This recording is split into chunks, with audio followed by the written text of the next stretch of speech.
نحمده ونصلي على رسوله الكريم اما بعد. محترم بزرگوں اور دوستوں، یہ ہماری خوش قسمتی ہے کہ آج ہم اپنے ملک کا یوم آزادی منا رہے ہیں. آزادی کی بڑی نعمت ہے. اس کی اہمیت کا صحیح اندازہ انہیں کو ہو سکتا ہے جو کبھی غلام رہ چکے ہوں یا آزادی کی زندگی کھو چکے ہوں. لیکن آزادی کی نعمت کا صحیح لطف اسی وقت اٹھایا جا سکتا ہے جبکہ وہ مقاصد بھی پورے ہو رہے ہوں جو ملک کی فلاح و بہبود کے واسطے لائحہ عمل کے طور پر متعین کیے گئے تھے. اگر کہیں پر ایسا ہو کہ آزادی کے اعراض و مقاصد پس پشتگال کر آزادی کا دن منایا جا رہا ہو اور اس کی آمد پر خوشی و مسرت کیف و سرور کا اہتمام کیا جا رہا ہو تو ہم بجا طور سے یہ کہہ سکتے ہیں اور کہیں گے کہ یہ خوشی ادھوری اور یہ مسرت ناتمام ہے. محترم حضرات، بحیثیت ایک مسلمان یوم آزادی ہمارے نزدیک دو پہلوؤں کا حامل ہے. ایک پہلو اس کا وہ ہے جو عام لوگوں یعنی ہندوستان کے سبھی فرقوں، گروہوں اور مذہب کے ماننے والوں کے لیے ہے. دوسرا پہلو خاص طور سے اسلامی اعتبار سے ہے. آج 15 اگست ہے، یعنی آزادی کے موقع پر بہتر ہے کہ ان کے دونوں رکنوں اور دونوں پہلوؤں کو اجاگر کیا جائے اور ان کے متعلق گفتگو کی جائے. جہاں تک مسلمانوں سے متعلق پہلو کا سوال ہے، اس کو ہم دو حصوں میں تقسیم کر سکتے ہیں. ایک یہ کہ اسلام میں آزادی کا کیا مقام ہے. دوم یہ کہ ہندوستان کے مسلمانوں نے ہندوستان کی آزادی کی جدوجہد میں کیا حصہ لیا، اس کے لیے کیا قربانیاں دیں. یوم آزادی کا عام پہلو جو سب سے متعلق ہے وہ یہ ہے کہ آزادی کے اعراض و مقاصد پورے ہو رہے ہیں یا نہیں. اسلام میں آزادی کا کیا مقام ہے. اسلام آزادی کی زندگی کو غلامی پر کس قدر ترجیح دیتا ہے، اس کے جاننے کے لیے فقہ کی کتابوں کے مطالعہ کی ضرورت ہے جس میں اس موضوع سے متعلق مستقل ابواب قائم کیے گئے ہیں. میں یہاں ان تمام باتوں کا احاطہ نہیں کر سکتا، البتہ مختصراً اور اجمالی طور سے یہ بتانے کی کوشش ضرور کروں گا کہ اسلام میں آزادی کو کیا درجہ حاصل ہے.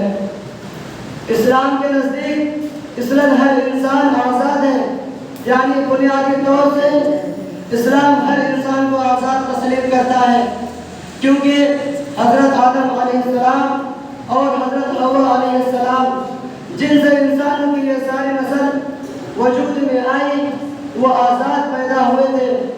غلامانہ زندگی الگ سے اسلام کے نزدیک اوپر سے لادی ہوئی اور الگ سے عارض کی ہوئی زندگی ہے. اس عارض اور رکاوٹ کو دور کر دینے کے لیے اسلام واضح ہدایت دیتا ہے. اسلام یہ ترغیب دیتا ہے کہ جس کے پاس غلام ہو وہ انہیں آزاد کر دے. اس حکم پر عمل کرنے والا اسلامی تعلیمات کے مطابق اللہ تعالیٰ کے یہاں اجر و ثواب کا مستحق قرار پاتا ہے. اسلام لونڈیوں اور غلاموں کے ساتھ اچھا سلوک کرنے اور ان کے حقوق ادا کرنے کی ترغیب کرتا ہے.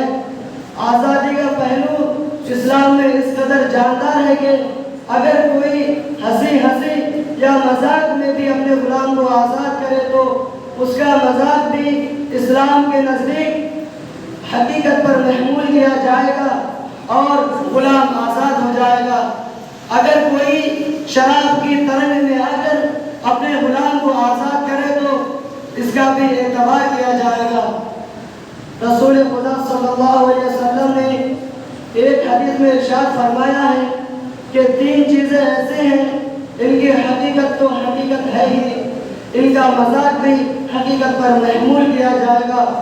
حضور صلی اللہ علیہ وسلم نے ان 3 چیزوں میں اس کو بھی شمار کرایا ہے کہ کوئی شخص اپنے غلام یا لونڈی کو مذاق کے طور پر آزاد کر دے۔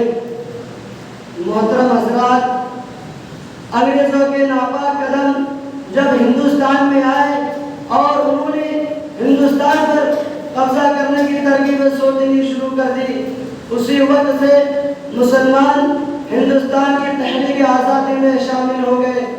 بلکہ حقیقت یہ ہے کہ جنگ آزادی کی قیادت ان علماء نے کی جو ایک طرف رات کی تاریکیوں میں زاہد شب بیدار تھے، تو دوسری طرف دن کے اجالے میں غازی اور مجاہد اسلام، شاملی کا میدان ہو یا ریشمی رومال، تحریک پلاسی کی جنگ ہو یا سرنگا پٹنم کی وادیاں یا تحریک حریت کا کوئی اور علاقہ، ہر جگہ مسلمان حریت پسندوں کے عظیم الشان کارنامے تاریخ کے صفحات کا ایک سنہرا عنوان ہے۔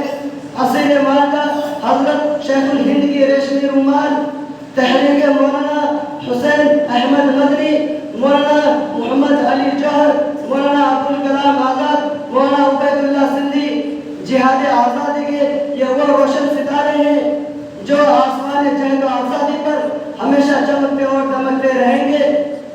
ہندوستان کے مسلمانوں نے اپنے خون جگر سے اس گلشن ہند کو سنبھالا ہے۔ ہندوستان گلستان ہند کے پتے پتے پر مسلمانوں کے روشن کارنامے درج ہے۔ پتا پتا بوٹا بوٹا حال ہمارا جانے ہے، پتا پتا بوٹا بوٹا حال ہمارا جانے ہے، جانے نہ جانے گل ہی نہ جانے بات کو سارا جانے ہے۔ محترم حضرات، یوم آزادی کا دوسرا پہلو جو میں نے بتایا تھا وہ عام ہندوستانیوں سے متعلق ہے، خواہ وہ ہندو ہو یا مسلم، سکھ ہو یا عیسائی یا کسی اور مذہب کا ماننے والا ہندوستانی ہو۔ حقیقت یہ ہے کہ یوم آزادی ہمارے نزدیک